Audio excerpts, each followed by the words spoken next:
Rajasthan royal Challengers Bengaluru జట్ల మధ్య జరిగిన మ్యాచ్లో ఆర్సీబీ మరోసారి పేలవ ప్రదర్శనతో అభిమానులను నిరాశకు గురిచేసింది. మరోవైపు రాజస్థాన్ జట్టు వరుసగా 4 గెలుపులు నమోదు చేసి వరుస విజయాలతో దూసుకుపోతుంది. ఇక ఈ మ్యాచ్లో కోహ్లీ సెంచరీ చేయడంతో బెంగళూరు గెలుస్తుందని అభిమానులు నమ్మారు.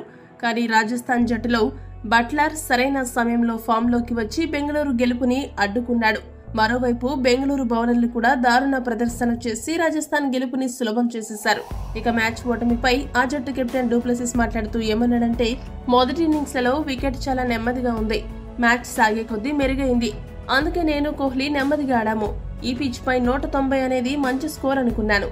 మేము గనుక 200 స్కోర్ చేసి ఉంటే బాగుండేది. కానీ చివర్లో చతికిలపడ్డాము. మధ్య ఓవర్లలో వారి స్పిన్నర్లు బాగా బౌలింగ్ చేశారు. దీనికి తోడు రెండవ ఇన్నింగ్స్ సమయంలో మంచు పడడంతో బ్యాటింగ్ సులువైంది. విరాట్ కోహ్లీ ఎప్పటిలాగానే అద్భుతంగా ఆడుతున్నాడు. చివరి ఓవర్లలో మేము మరిన్ని పరుగులు చేయలేకపోయాము. అదే మా కొంప ముంచింది.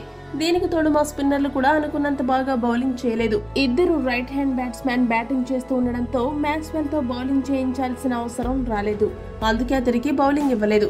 ఇక ఈ మ్యాచ్ లో మా ఫీల్డింగ్ కూడా గొప్పగా లేదు. ఈ లోపాలని సరి చేసుకుని తర్వాత మ్యాచ్లకు మేము సిద్ధం కావాలని డూప్లెసిస్ పేర్కొన్నాడు.